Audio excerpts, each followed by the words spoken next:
Soy de la frontera de Estado de Alta California, de la ciudad de Los Ángeles, y realmente no hablo español. Solo idioma Spanglish, y por lo tanto hablaré en inglés. Thank you.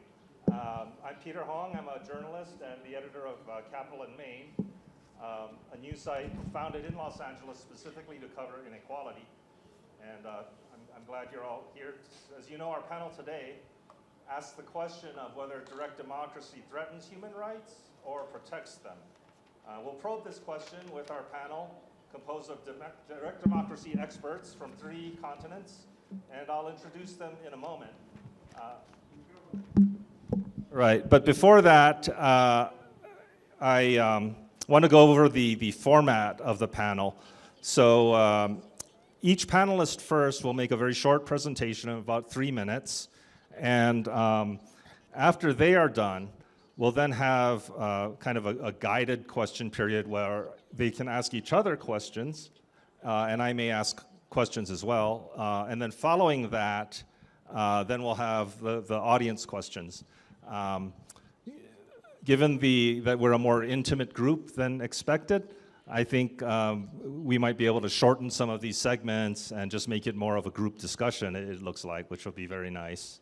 And it's very nice to be able to sit like this too, collaboratively in a circle. So, so for the fellow panelists, you might be, as your others are making presentations, you might want to be thinking about what questions you want to ask them as well. We have more people. Welcome. I'll introduce first Dr. Livingstone Sewanyana, and he's a United Nations independent expert on international order from Uganda. And Dr. Livingstone has written and published widely on human rights, but as well as things like corporate governance, public sector management, and access to justice. He's a lawyer, but also holds a doctorate and several other degrees as well. So he's a person with wide experiences. Fernando Barrientos there is here from the University of Guanajuato.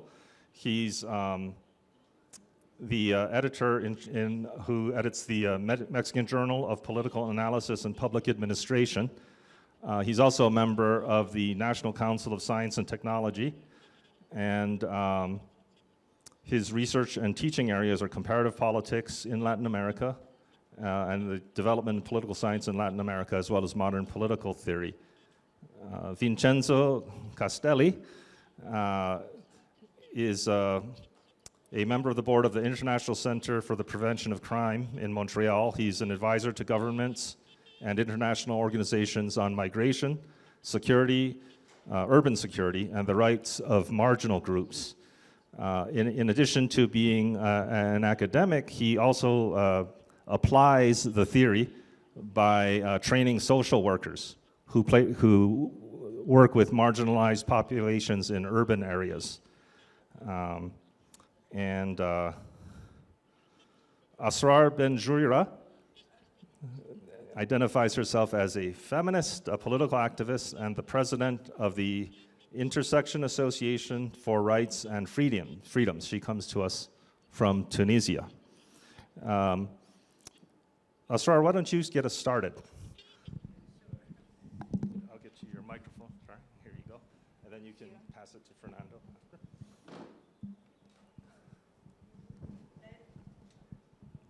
Is it on?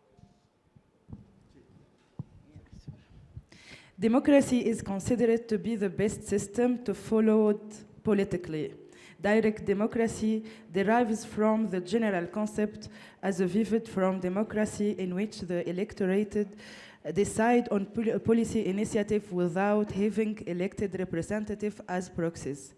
It creates an environment in which human rights can be protected. It aims at preserving and promoting the dignity and the fundamental rights for individuals specifically and for society generally. Thus, human rights and democracy become two sides of a single coin. For instance, Tunisian revolution, which represented a turning point in Tunisia's political and social system. Tunisian civil society was called out by the government to participate and be an active part in the drafting of the 2014 constitution, where suggestions and recommendations by the activists and the human rights defenders were welcomed. Thanks to the initiative made by those activists, several decrees and laws related to human rights were made to sole purpose of encouraging human rights practice. Taking the 6th article in the Constitution of 2014 on freedom of religion and freedom of opinion, conscience as a juridical example, whereas the state commit to promoting tolerance and moderation, protecting the scared and outlining any transgression of these ideals. For further explanation, the 21st decree on equality, regardless of gender, all citizens, male and female, are treated equally under a fair law and have equal obtained rights and responsibilities. The state safeguards all citizens' liberties, individual and collective rights, and condition of a respectable life. Thus, civil society has played a particularly important role in the drafting of the new constitution, as it paved the way for a country where human rights are as well grounded. As a matter of fact, Tunisia earned the Nobel Prize of Peace, which represents a global symbol of immense recognition of the Tunisian society's grand achievement. 3-4. The 3-4, this conveys message of hope, solidarity, encouragement, tolerance, and pride as Tunisia goes beyond its political transformation and emphases the major role of civil society as a vocal leader in the development of the country and the well-deserved achievement regarding the human rights matter. However, we must know that direct democracy isn't obtained. It has its own flaws. In fact, applying its law and decrees in under questioning, because the fine line between populism and democracy. Taking the example of the current political system in Tunisia that is supposed to be based on democracy, nevertheless, all power are culminated in the hand of Qais Said. He posed as a democratic president who worked to uphold the rights and demands of populace, whereas he is exploiting democracy to further his individual objectives. To sum up, there could be no human rights without a fair and direct democracy, and there cannot be a just democracy without human rights. Thank you, Asrar. Actually, I'm sorry, Joseph, I didn't introduce you. The screen was behind me, so I didn't see you here.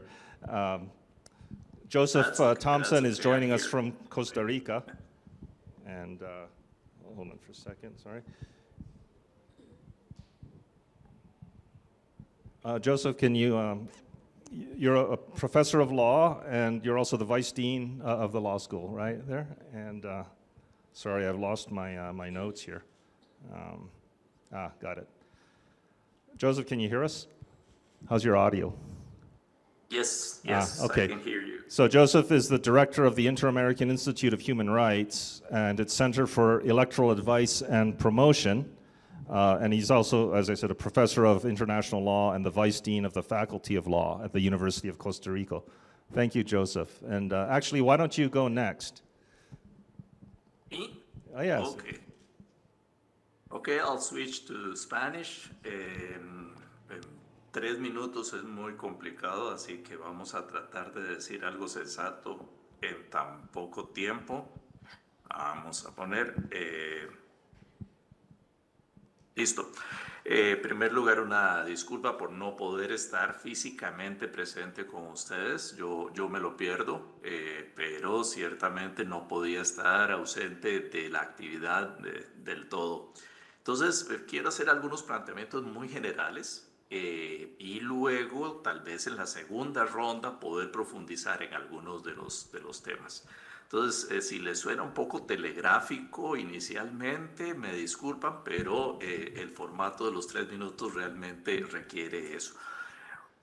Primera afirmación, los ejercicios de democracia directa son parte de los derechos humanos. Si ustedes ven, por ejemplo, en el plano regional, artículo 23 de la Convención Americana sobre Derechos Humanos, en el inciso 1A, contempla la democracia directa y en el inciso B, el derecho a elegir y ser elegidos por el cual ésta se manifiesta. Segunda afirmación, hay limitaciones a la materia que puede ser objeto de consulta o de ejercicios de democracia directa.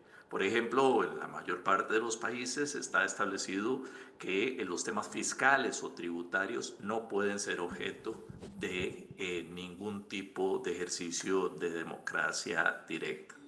De aquí en adelante me voy a referir fundamentalmente al referéndum y no a otros tipos de democracia directa. Y esto en particular porque el referéndum suele ser la forma más utilizada para refrendar, para obtener el respaldo de la ciudadanía en un tema determinado. Tercera afirmación, la materia o contenido consultado en ejercicios de democracia directa no puede, no debe contravenir derechos humanos. Fundamentalmente no puede restringir derechos humanos ni puede deteriorar la situación de derechos humanos. Y la siguiente afirmación que quiero hacer es que este es un tema que hay que analizar no solamente teniendo en cuenta los derechos que están protegidos a nivel legal constitucional, sino también recordar que hay una dimensión internacional de los derechos humanos. Y esta dimensión internacional significa muy a menudo un límite infranqueable para la consideración de ejercicios de democracia directa. Aún si se considerara que esos ejercicios de democracia directa están amparados por la Constitución.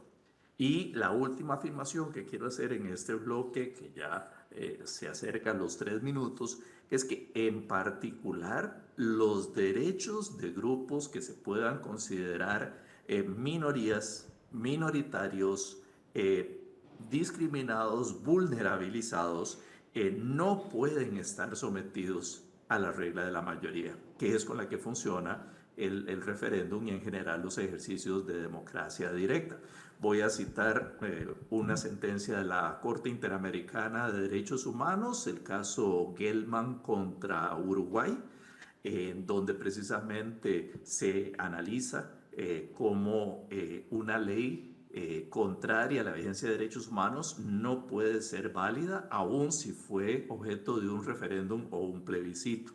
Y también quiero citar una sentencia de la Sala Constitucional de la Corte de Justicia de Costa Rica, en donde se detuvo un referéndum que ya se había iniciado la recolección de firmas y que este referéndum pretendía someter a la ley de la mayoría un proyecto de reconocer la unión civil entre personas del mismo sexo. O sea, iba a someter a la mayoría los derechos de una minoría.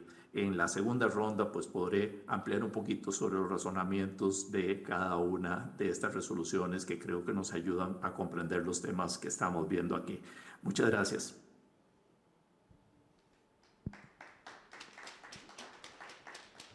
Thank you very much, Joseph.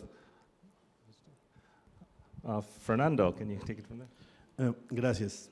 El tema que yo voy a tratar es la revocación del mandato, que se ha introducido sobre todo en América Latina en los sistemas presidenciales, precisamente como un mecanismo de democracia directa, a la par de otros mecanismos como el referéndum, el plebiscito, el presupuesto participativo y la consulta ciudadana. Pero en la práctica, y eso es lo que nos trae aquí, la revocación de mandato, más que un mecanismo para empoderar a la ciudadanía, opera más como un mecanismo de medición de fuerzas entre el gobierno y la oposición y un termómetro de popularidad de los gobernantes en turno. Su incorporación, contemplada en pocos países latinoamericanos, apareció bajo gobiernos de izquierda con un fuerte componente populista. En Venezuela en 1999, en Ecuador en 2008, en Bolivia en 2009 y en México en 2021. Si bien también existe la revocación de mandato para cargos ejecutivos y legislativos a nivel subnacional, la revocación del mandato presidencial es lo que acapara la atención pública. Se supone que el objetivo de la revocación es someter a la votación de la ciudadanía la permanencia de un ejecutivo en el poder. Se presenta como un mecanismo de control para revertir una decisión mayoritaria previamente establecida. Pero ¿cuáles son las razones que justifican votar para decidir o mantener o separar a una persona de un cargo? Teóricamente se parte de una evaluación de las acciones del gobierno desde que se asume hasta que se somete a dicho control, la revocación. Una evaluación positiva implicaría continuidad y una negativa dejar el cargo. Empíricamente, y ese es el problema, difícilmente la ciudadanía puede contar con todos los elementos para hacer una evaluación. La información sobre lo que hacen los gobiernos es asimétrica y prácticamente está monopolizada por las élites políticas. Por lo tanto, la ciudadanía se guiará más por sus afinidades político-ideológicas y menos por una evaluación sobre el desempeño. En contraste, en los sistemas parlamentarios o los semipresidenciales, la continuidad o no de un gobierno depende de la confianza de los miembros del Parlamento, que pueden revocar o confirmar la permanencia de un gobierno durante su periodo. Voy finalizando. En América Latina han habido varios procesos de revocación de mandato. El último se llevó a cabo en México hace unos años. Pero como otros ejemplos, como el que llevó a cabo Hugo Chávez en el 2013, que llevó a cabo Chávez a inicios del siglo XXI, pero también el que llevó a cabo Evo Morales en el 2008, lo que nos han dejado como una lección es que este mecanismo de democracia directa se pervierte y literalmente no empodera a la ciudadanía ni protege sus derechos humanos. Es un tema sobre el cual habríamos que hablar un poco más, pero por ahora aquí me quedo. Muchas gracias. Thank you very much, Fernando. Vincenzo. Gracias. Muchas gracias.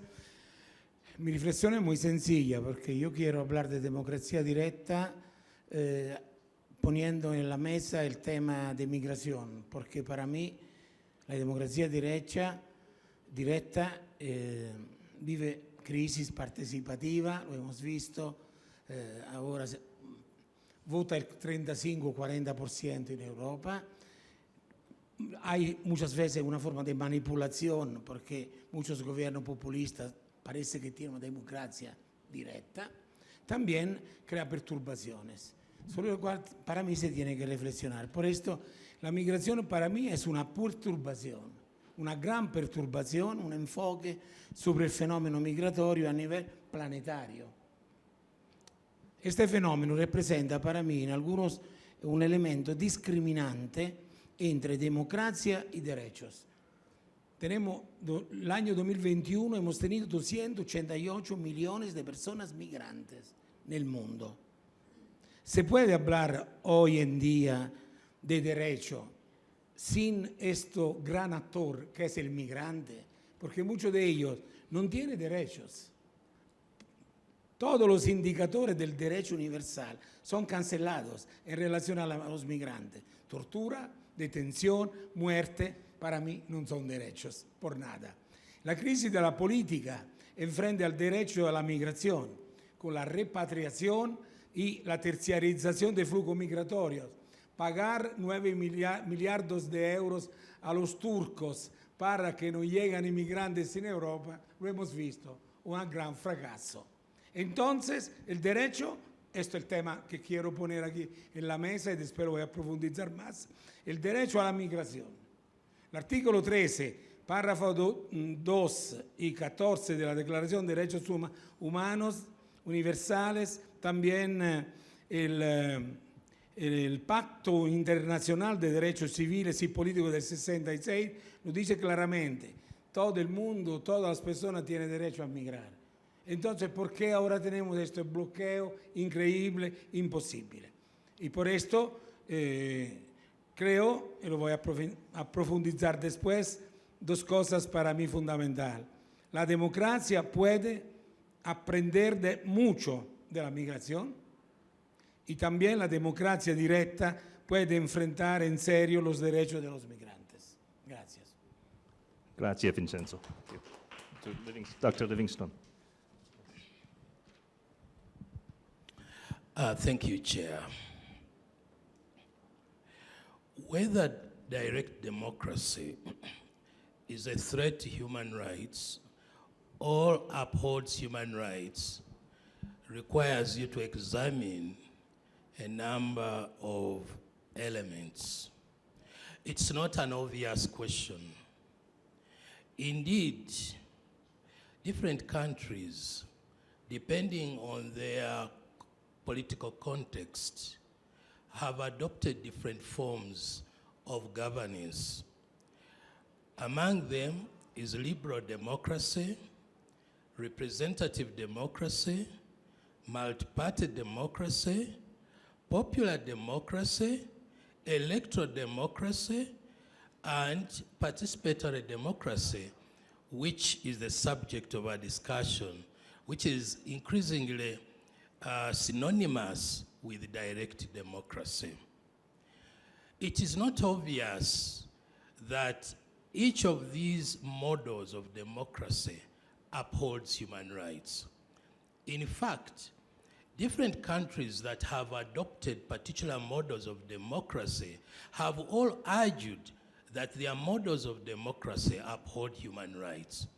For you, therefore, to discern whether a particular model actually upholds human rights, the following questions must be answered. And this also relates to the question of direct democracy or participatory democracy. Question number one that you have to answer is who controls power in that particular model of democracy? Number two is how is power distributed within that mode of democracy? And three, you have to answer the question, what's the relationship between those who govern and those who are governed in that particular model of democracy? I'll make a quick attempt to underscore the element of controlling power. Who controls power is determined by the following elements. One, decision-making. How are decisions and choices made? Two, to what extent is that state or mode of democracy responsive to the demands and the needs of the society in question? And three, to what extent is that mode of democracy allowing contestation and participation, which briefly you can say inclusiveness. Responsiveness is an element, brings out an element of competition. In that model of democracy, is the system of competition fair, inclusive, and allows all different players, including minorities? I'll quickly run, because of time, to the question of the relationship between the governed and those who govern. The essence of a mode of democracy which is adopted is to safeguard liberties and enhance participation. In fact, it has been proven that a participatory mode of democracy, which we now call here direct democracy, places a high premium on the defense of liberties. It allows active citizenship to improve lives of the people and promotes participation, which enhances a sense of freedom. Participation, by its nature, is not for its sake, Participation is intended to promote education to the citizenry to make informed choices. Participation should be intended to promote freedom and a sense of belonging to the community. I therefore submit that a mode of democracy that creates safeguards to deter the state from taking arbitrary actions against individuals and upholds individual liberties and rights to promote participation and active citizenship is that type of democracy that upholds rights.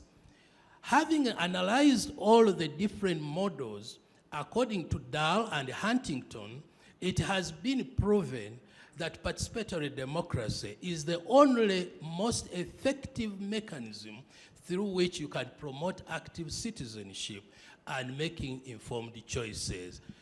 Therefore, I submit that participatory democracy or direct democracy, despite the shortcomings that it may have and its levels of application depending on the context of a state in question, proves to be the best form of best mode of democracy that can promote and uphold human rights. Thank you.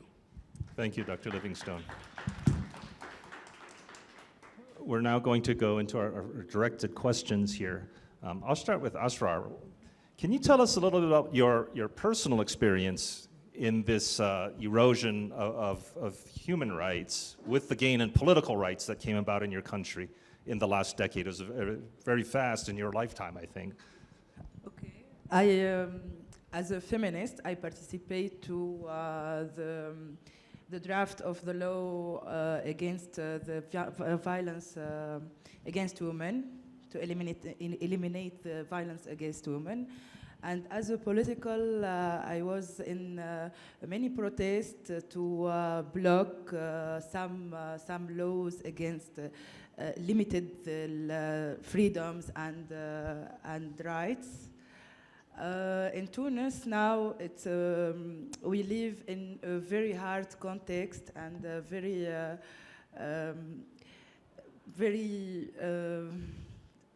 no democratic, anti-democratic system. Qaid violated many freedoms and rights.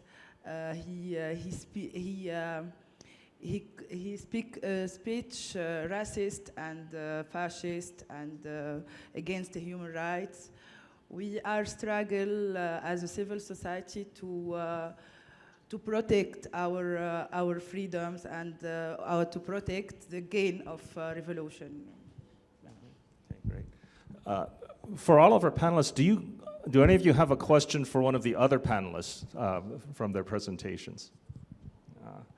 If not, what I'd like to ask you to do is, I'd like each of you to identify what you think the single greatest threat to human rights posed by direct democracy, where there's a connection between direct democracy and human rights in your country or your area or a country that you research. What's kind of the single starkest example? Can you pass to Fernando? Mm-hmm. Sí. Creo que la principal amenaza es la distorsión del diseño del mecanismo de la democracia directa. Como ya decían, no es lo mismo aplicar los mecanismos de democracia directa en un nivel subnacional que un nivel nacional.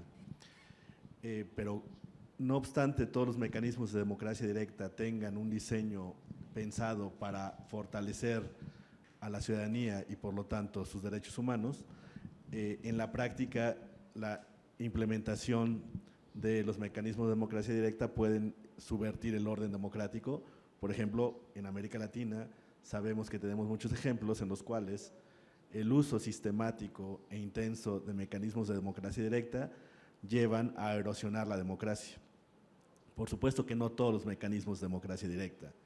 Me estoy refiriendo esencialmente a la revocación, el referéndum. Algunos mecanismos de democracia directa sí funcionan y empoderan a la ciudadanía y por lo tanto protegen sus derechos. El presupuesto participativo, la consulta ciudadana. Pero si el mecanismo no está bien diseñado y la decisión última de ese mecanismo de democracia directa queda en una autoridad superior, sobre todo en los sistemas presidenciales, en los ejecutivos, por mucho que el diseño institucional esté bien pensado para favorecer a la ciudadanía, proteger sus derechos humanos, puede subvertir el orden democrático y eso es un riesgo del cual hay que estar cuidándonos. Sí, yo creo que este es el tema más importante. La democracia directa puede ser también un boomerang, puede ser también una manipulación. La experiencia europea, italiana, sobre la migración es el ejemplo exacto. La derecha ha ganado la política con el miedo sobre la migración, que es una total, de verdad, falsidad y un elemento que no absolutamente no existe. Seguridad urbana y migración como tema. Y por esto creo que tenemos que reflexionar mucho sobre la democracia directa. Al contrario, tenemos experiencia exitosa a nivel europeo, italiana específicamente, donde trabajando bien entre sociedad civil, alcaldías y comunidades migrantes, hemos logrado experiencias exitosas de democracia participativa. Por ejemplo, el hecho que el mundo de Albania, el mundo de Rumanía, hoy son totalmente integrados. 10 años atrás era el miedo, los albaneses y los rumenos. Significa que se puede construir una democracia directa en una dimensión de real reciprocidad, valorar la diferencia y promover un trabajo integrado entre personas. El tema central es los derechos de todos. De todos significa de las personas originarias italianas. Recuerdo que muchos de ellos eran migrantes. Mi abuelo en el 1901 estuvo en Argentina. Lo hemos olvidado que somos un pueblo migrante y al mismo tiempo los otros que están llegando. Porque creo que el valor central de la democracia directa es valorar la comunidad local como un lugar de derechos para todos. Thank you. Actually, you can hang on to the microphone, or actually pass it to Dr. Livingstone. But Dr. Livingstone, if you could wait for just a second, because we have Joseph in Costa Rica. So, Joseph, I'd like to give you a chance to speak. Sí, now. Gracias. Bueno, riesgos para los derechos humanos en ejercicios de democracia directa, citaría dos que precisamente tienen que ver con estas sentencias que estaba compartiendo con ustedes y que puedo pues profundizar conforme avance el debate. Primer riesgo, que impidamos que se haga una investigación y una sanción de personas responsables por violaciones de derechos humanos simplemente porque ha habido un ejercicio de democracia directa en donde el pueblo ha dicho que esa ley debe ser aprobada. El segundo, el que las minorías vean sus derechos comprometidos por la ley de la mayoría. Con respecto al primero, muy brevemente, porque el caso nos podría dar para mucho rato y no tenemos mucho rato, pero esto sucedió en Uruguay, en donde se pasó una ley que se llamaba de caducidad de la acción penal. En realidad era una forma de amnistía para quienes habían estado involucrados en la época del autoritarismo en Uruguay. Esta ley de caducidad fue sometida primero a un referéndum y después a un plebiscito y fue aprobada ampliamente por la ciudadanía uruguaya. Cuando el caso llega a la Corte Interamericana de Derechos Humanos, la Corte dice no es posible que una mayoría, por más democrática que sea, por más participativa que sea, pueda eximir de responsabilidad a violadores de derechos humanos. aunque el mecanismo esté previsto en la Constitución, no es posible dejar en las manos de la mayoría la decisión de si violaciones de derechos humanos deben ser investigadas y deben ser sancionadas. Ese es, digamos, un gran riesgo que hay siempre en pasar la página y por vía de democracia directa decir, bueno, eximimos de responsabilidad a todos los que se han involucrado en ese periodo pasado de violaciones de derechos humanos, que es el caso Gelman contra Uruguay. Por ahí lo dejo en el primero de los riesgos. Thank you, Joseph. Dr. Livingstone, and I understand you also have a question for Asrar after you answer. Yeah, I had a question for our Tunisian colleague first. In Africa, we have been looking towards Tunisia following the Arab Spring as a source of hope for lasting and effective democracy. But over the last couple of years, we have noted that increasingly, all that had been gained has been lost. The question I have for her is, what went wrong? Now back to the question, the threat that participatory or direct democracy poses to human rights is this whole question of what we call the majoritarian principle. The majoritarian principle presupposes that people make informed choices when they are making decisions. However, that doesn't seem to be true all the time. For example, when you host a plebiscite or referendum, first of all, in many cases, the turn-up is very low. Decisions are made based on very few people who actually respond to the plebiscite. Secondly, there are very many people who apparently make choices not because they are aware of the consequences of their choices. And as such, when they make those choices, they are not informed. Increasingly calling into question as to whether they're exercising that right of inclusiveness. Secondly, the whole essence of democracy is to uphold the right to assemble, to speak, and to organize. That's what Huntington actually subscribes to as the core elements of a democracy. However, when you look at most democracies, you'll find that more and more people are not only uninformed, but they are not able to organize and are not even able to speak. And the minorities, on the other hand, actually rarely have room to be included. That is why they argue that direct democracy and participatory democracy actually promotes what they call the rule of minorities. That in essence, the majorities don't decide, it's the minority who decide. Thank you, Dr. Livingstone. Asrar, would you like to answer Dr. Livingstone's question? Yeah. In Tunisia, people suffered from an economic and crisis, many crises from the revolution. Then the directed media and the social media was a push for Qais Said against the progressive and democratic party and civil society.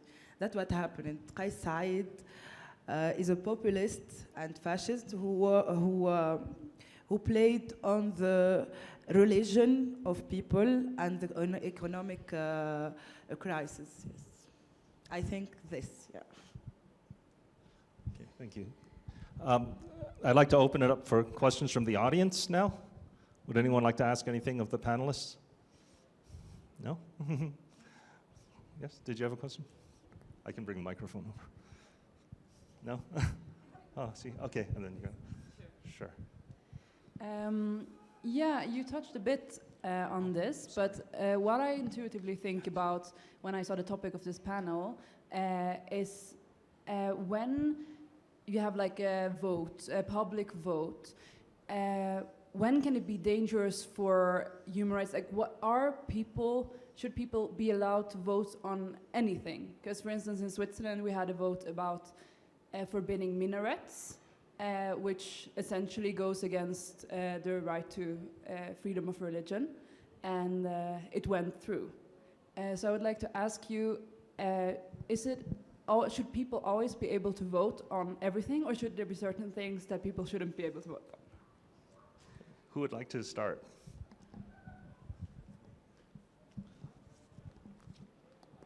Por supuesto, como dijo Levinson, hace muchos años en Estados Unidos el famoso teórico Alexis de Tocqueville señalaba precisamente este problema, que si se le daba a la gente del derecho de votar todo, también podían votar en contra de sus propios derechos. Porque la gente cuando va a votar no accede o no va a votar con toda la información, va con aquella información que le es proporcionada. Y aquí no hemos hablado de dos actores centrales, que son los partidos políticos, que también pueden sesgar la información para un determinado tema, y otros actores que puedan perder con ese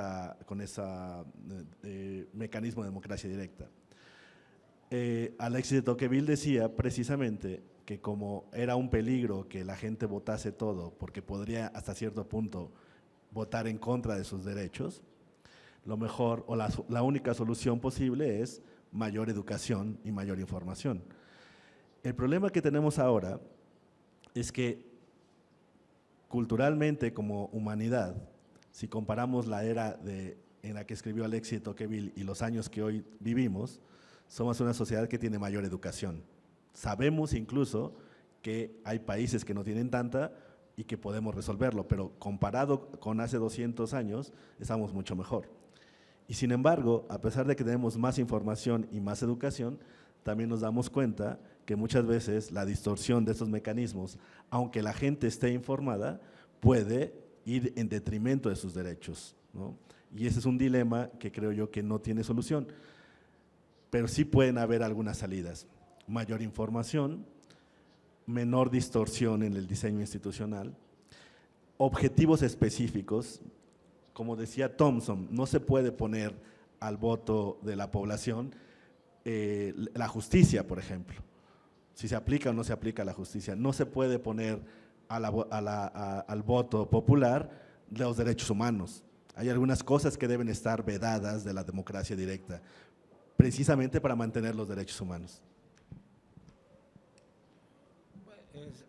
Si puedo agregar algo, yo creo también que tenemos que hacer una gran reflexión, aquí hay una experta, sobre el poder de la comunicación en la democracia directa, porque a veces gana elecciones un partido porque tiene más poder comunicativo.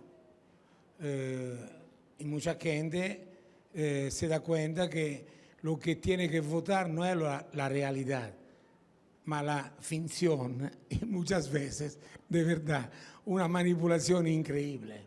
Por esto creo que es importante cómo vacar el poder de la comunicación y cómo crear un equilibrio comunicativo, por una parte. Por otra parte, cómo valorar más otros elementos de democracia directa que no es el voto de la elección. En esto hay muchas experiencias internacionales, pero creo que tenemos que hacer un poco una reflexión más fuerte de los fracasos de los referéndums, por ejemplo, o también en Italia se llama primarias. Antes de votar, una persona se pone algunas personas y se decide cuál es la persona que tenemos que proponer. El Partido Democrático en Italia empezó la primaria 10 años atrás y votaron 8 millones de personas. L'ultima primaria, la semana pasada, han votado 1,5 millones. ¿Qué significa? Que hay una crisis también de las primarias. Entonces tenemos que construir, y para mí el tema importante es como la participación, no la democracia directa, ma la participación democrática tiene que buscar, encontrar otra forma. Thank you, Vincenzo. Would any of our other panelists like to respond to that question? Okay. She has the next question, and then I'll come back to you. And also, for those of you in the audience asking questions, it would be nice if you identify yourself by your country as well. Hola, soy Patricia, soy de México y vivo en Suiza. Y mi pregunta concreta es para usted, señor Vincenzo. ¿Cuál es la situación? Usted está diciendo que migración puede ayudar mucho a democracia y, bueno, es una forma de inclusión de millones de personas migrantes. ¿Puede ahondar un poco más cómo podemos ayudar?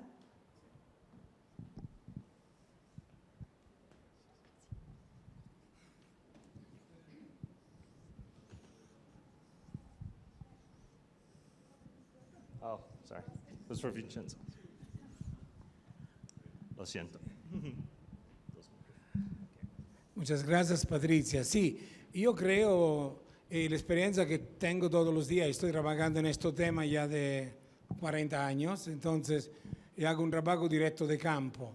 Y hemos visto muchas veces que el mundo migrante tiene muchos valores. Todo el tema intercultural, por ejemplo, la capacidad de involucrar en el sistema de la democracia mundos diferentes. La capacidad de construcción de una democracia para todos, este es el elemento. Estamos construyendo en ciudades consulta integrada, la presencia de un consejero extranjero a la junta municipal que representa toda la población migrante. Hay un consejo provincial y territorial sobre el tema migratorio, porque todos se dan cuenta. Tenemos proyectos donde las alcaldías son responsables de proyectos de acogida para migrantes de protección internacional. Tenemos la posibilidad, de verdad, hemos finalmente podido aprobar una ley sobre la salud para todos, también los migrantes irregulares. Este es un gran tema. Nosotros tenemos en Italia 500.000 migrantes irregulares. Sobre esto en este momento estamos trabajando. ¿Por qué? Porque la explotación, que es muy fuerte en Italia, no solamente en México, sexual, más que todo laboral, en agricultura, en área de mujeres en asistencia familiar, en el turismo, en otra forma. Si nosotros no vamos a proponer experiencia de campo donde hay tres cosas, formación, trabajo y habitación, no vamos a ningún lado, porque todas estas personas entran adentro la criminalidad organizada, porque no tienen nada para sobrevivir. Entonces, toda esta forma yo creo que puede construir un proceso más participativo. Ahora he terminado en diciembre un trabajo con todas las comunidades migrantes de mi región, he visto una gran capacidad de participación, más que todo de tres niveles. Los jóvenes de segunda generación, que son italianos, nacieron en Italia, ma no tienen derecho de ciudadanía italiana, que es un increíble absurdo. Las mujeres, el rol importante de las mujeres migrantes en Italia. Y tercero, valorar mucho la experiencia religiosa, más que todo me refiero a la religión musulmana en Italia, la presencia fuerte que tenemos de Marruecos, de Tunisia, también de otros países que son musulmanos, donde podemos trabajar con ellos no sobre el tema terrorístico, que ellos son lo que, ma también valorar la religión para elementos importantes que podemos proponer. Entonces, curso de árabe, valorar mucho cuando hay experiencia religiosa musulmana, el Ramadán. Esto creo que ayuda para construir una sociedad más participativa. Thank you, Vincenzo. Sorry. Our colleague in the back. My name is Angelika Gardiner. I come from Hamburg, Germany, and I've been a direct democracy activist for about 25 years. And we were quite successful at the local level, thanks to not only, but it was very important that we had a variety of strong independent local newspapers, local media, and so there was a good way to discuss the pros and cons of the projects which we had in mind. And so in the end we had a public which was well informed and could decide on a very good level. And now we notice that all these local media are disappearing because of internet or because the big publishing houses don't find them worthwhile anymore. And so people are not better informed than they were before, but on the local level, it's getting worse. And so I don't hear anybody having a solution for that, and I hope you can give some answers to that real big problem on good direct democracy. Would anyone like to respond to that? The local level?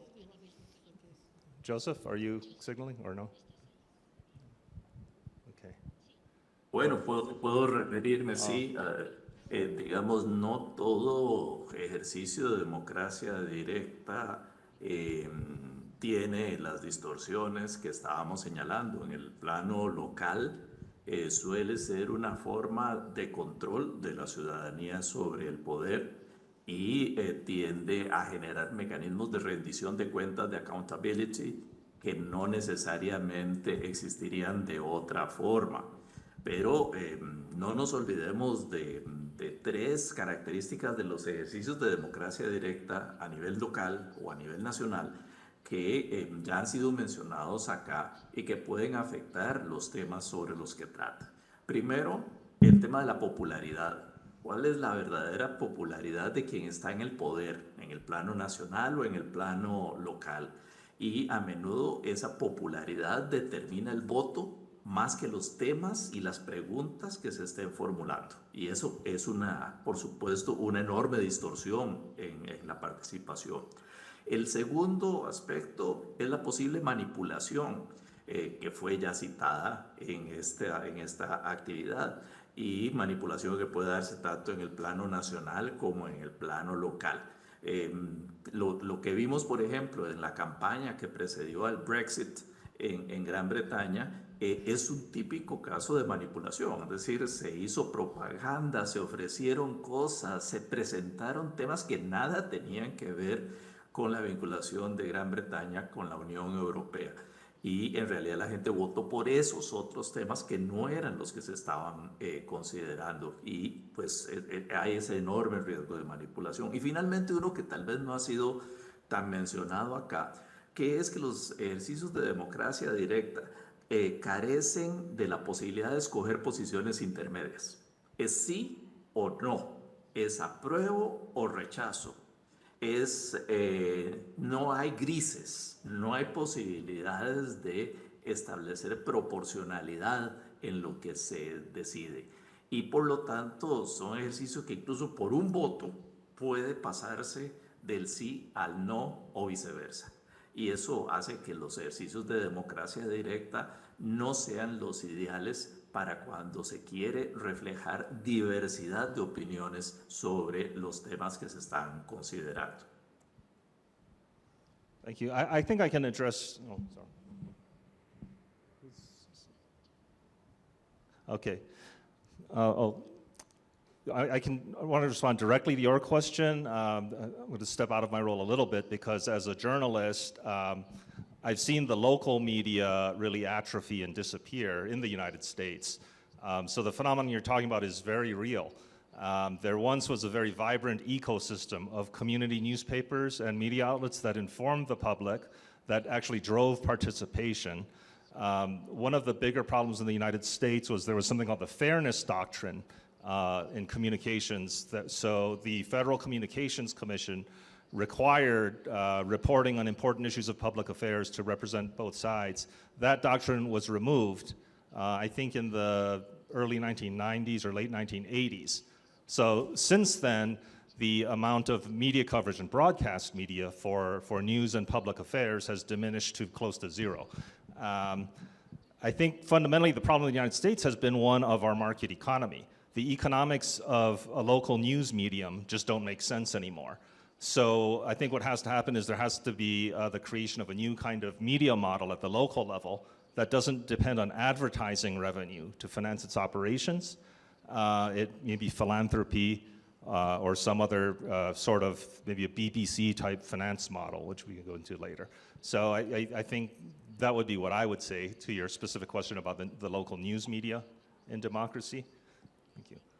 Mónica? Yeah.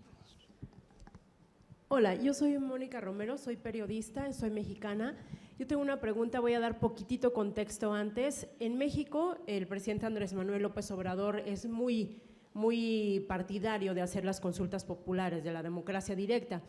En noviembre puso a votación sus 10 megaproyectos por voto directo, entre ellos el del Tren Maya.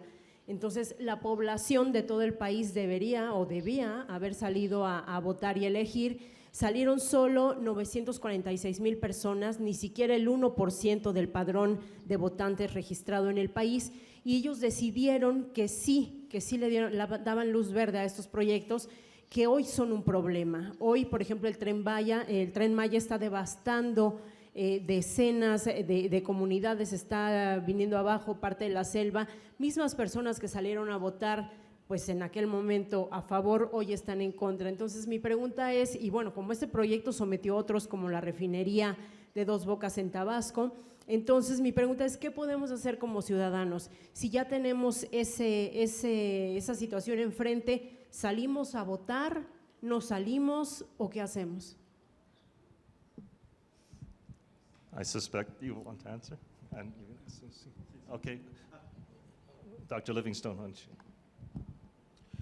I think in the entire discussion, there is an element that seems to be missing. One, there is always a need for leadership. And there must also be what we call the common good. So there is no model, there is no form of governance that can actually succeed without good leadership. There must be an element of leadership. And also for decisions to be made, there must be education. People must have been educated about the matter for them to decide on whether it should be a yes or a no. And the other element besides that is that with the digital revolution, and I go back to her question, with the digital revolution, more and more people prefer to use social media and the other. Sometimes we assume that the local people actually are also well abreast with the developments, which may not be the case. That means that sometimes there should be a combination of models. For example, in the case of Uganda, you have popular democracy plus representative democracy. In my earlier presentation, when this conference opened, I talked about the case of Uganda, where at the local level, they elect leaders who manage particular issues and create a platform within which people express their concerns on matters of health, on matters of education, on matters of security. Therefore, then their voices get heard and are propelled to the national level.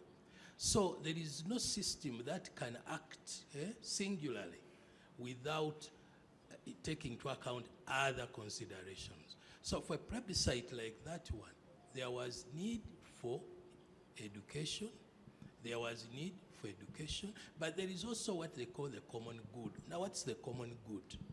The common good is the aspiration people have. So who defines it?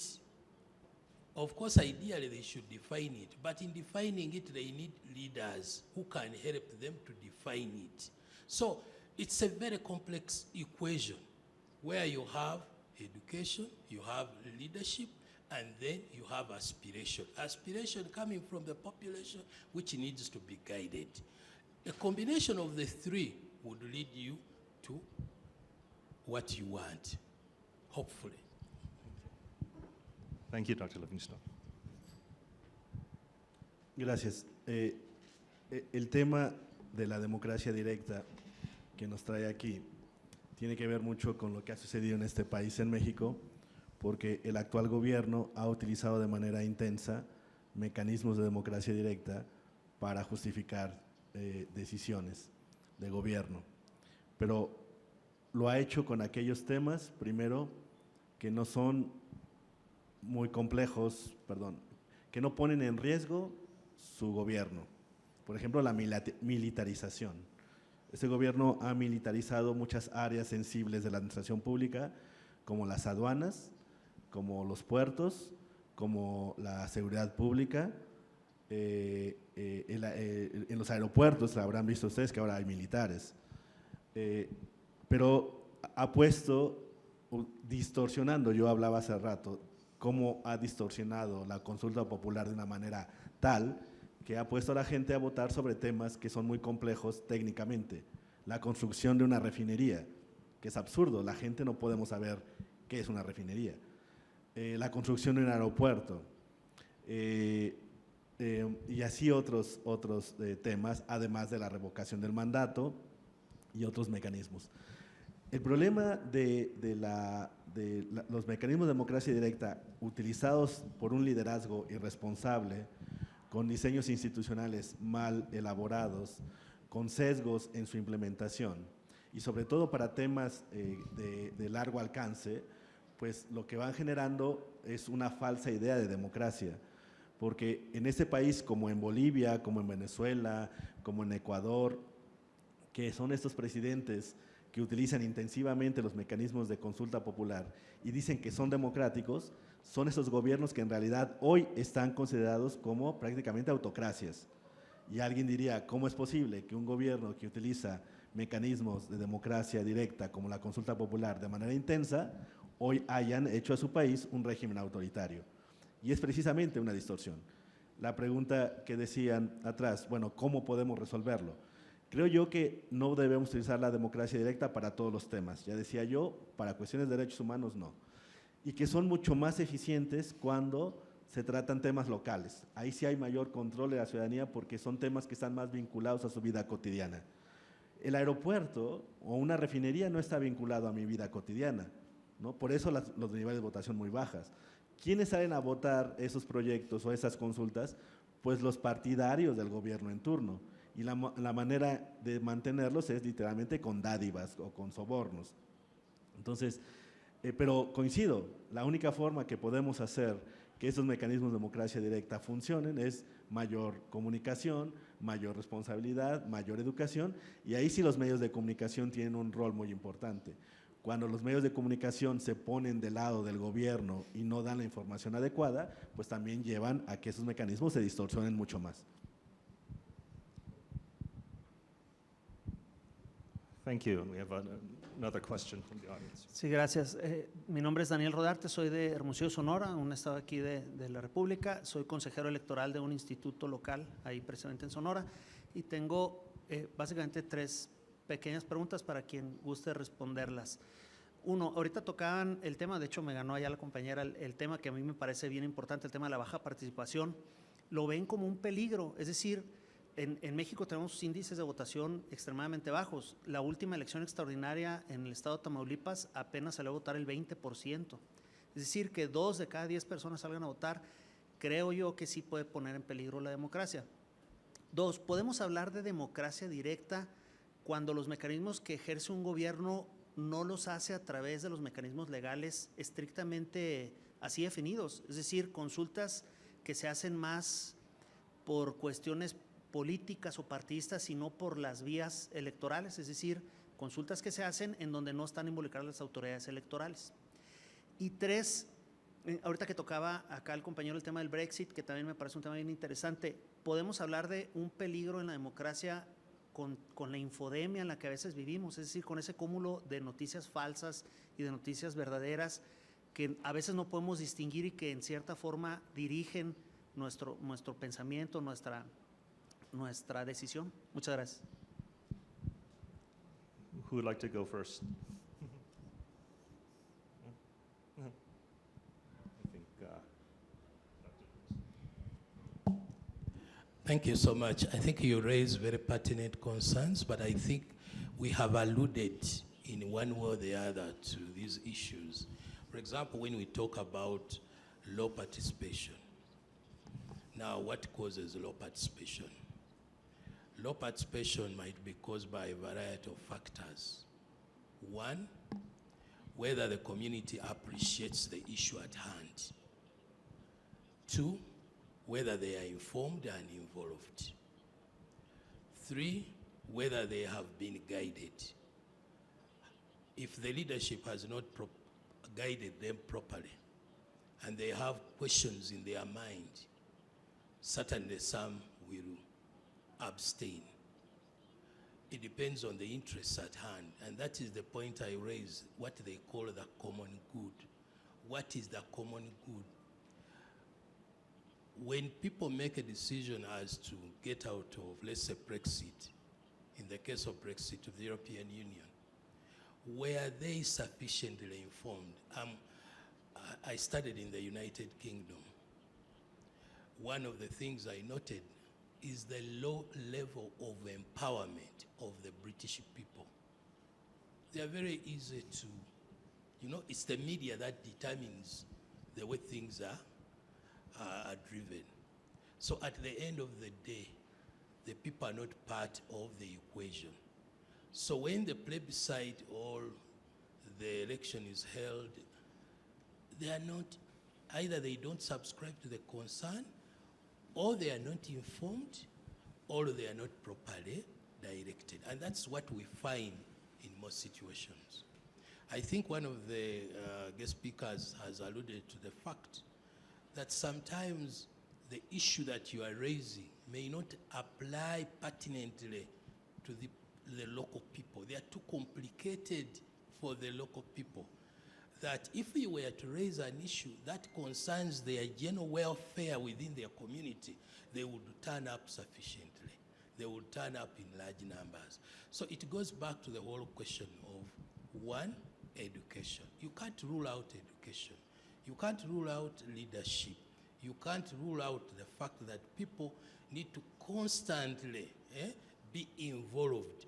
Sometimes some of these plebiscites are brought on a matter that people have not been even consulted, or if they were consulted, it was minimal. Even if it was broad consultation, it was too complex. So all of these variables will need to be addressed for us to address the issue. That is why some of the scholars argue that there is no mode of democracy that you can say is perfect. Whether you say it is direct, whether it is representative, whether it is popular, there is none unless you address the core ingredients of what constitutes the aspiration of the local people. That's what I would say in response. Sí. Muy rápidamente. Yo creo que este es un gran tema y siempre más estoy convencido que el trabajo que se tiene que hacer es básico, un trabajo cultural. Tengo 3 ejemplos concretos por esto. Nosotros hemos vivido y vivimos en Italia un gran problema que es la mafia. Tenemos 5 tipos de mafias, entonces tenemos muchas. Bien, esto afectaba muchísimo a los jóvenes y los adolescentes, que eran parte integrante de la familia mafiosa. Se hizo un gran trabajo educativo con los jóvenes. Por ejemplo, la ley de bienes confiscados a la mafia, que le han dado a cooperativas de jóvenes. Todo el tema del valor de la legalidad. Se hizo un gran trabajo en las escuelas secundarias. Hoy tenemos un mundo juvenil antimafioso nel sur de Italia. Esto lo hemos visto. Hay encuentros, seminarios, eventos con miles y miles de jóvenes. Antes no había un joven en la plaza. Segundo, experiencia del servicio civil italiano, yo he trabajado mucho en esto también con una ley que había propuesto también aquí al Instituto Mexicano de la Juventud, me parece. Nosotros hemos tenido en estos últimos 5 años 1,5 millones de jóvenes entre los 18 y los 29 años que pueden hacer un año de servicio civil en instituciones públicas para aprender el tema de la participación. Este es el objetivo, la participación.